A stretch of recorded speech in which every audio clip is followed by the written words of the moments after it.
ایک جنگل میں امرود کے پیڑ کے اوپر ایک چڑیا نے گھونسلہ بنایا۔ چڑیا نے اس گھونسلے کے اندر انڈے دے دیے۔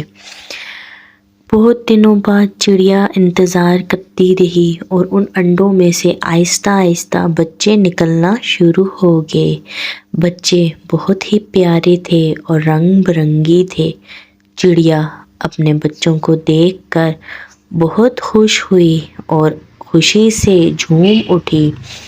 چڑیا روز صبح جاتی اور ان بچوں کے لیے کھانا لاتی اور آہستہ آہستہ ٹائم گزرتا گیا اور بچے کچھ دنوں کے اندر ہی اتنے بڑے ہو گئے کہ وہ اپنا کھانا خود تلاش کرنے لگے۔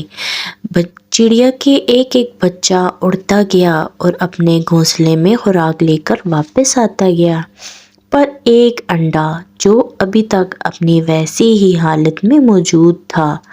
چڑیا بہت پریشان ہوئی اور اس کو دیکھنے لگی اور سوچنے لگی کہ دوسرے انڈوں سے جو بچے نکلے تھے وہ تو اڑنے کے قابل بھی ہو گئے اور یہ انڈا ابھی تک ویسی کی ویسی ہی حالت میں موجود ہے۔ چڑیا اپنی پریشانی لے کر اپنی دوست کوئل کے پاس گئی اور اس کو سارا ماجرا سنایا۔ کوئل بولی، ارے بہن، میں تو یہ پہلی بار سن رہی ہوں کہ ایسی کوئی بات ہوتی ہے۔ چلو میرے پاس اس مسئلے کا حل نہیں ہے، لیکن میں تمہارا مسئلہ حل کروا سکتی ہوں۔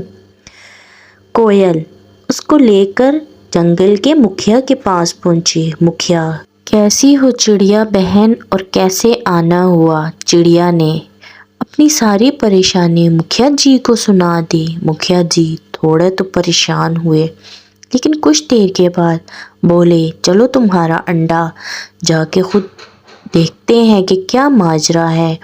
چڑیا، مکھیا جی اور کوئل تینوں اڑتے ہوئے اپنے گھونسلے کے پاس پہنچے اور دیکھنے لگے۔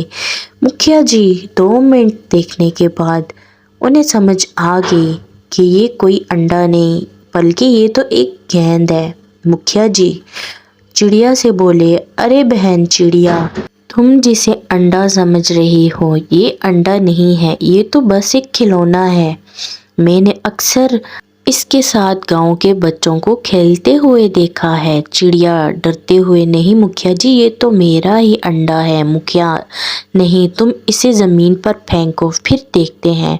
چڑیا نے ہمت دکھائی اور نیچے پھینک دیا۔ تھوڑی ہی دیر میں گیند ٹپا کھا کر اوپر آنے لگی اور سب ہنسنے لگے۔ انہیں سمجھ آ گئی کہ چڑیا جو کہ بہت ہی معصوم تھی وہ ایک گیند کو اپنا انڈا سمجھ بیٹھی اور سب ہنسنے لگے، ہا ہا ہا ہا۔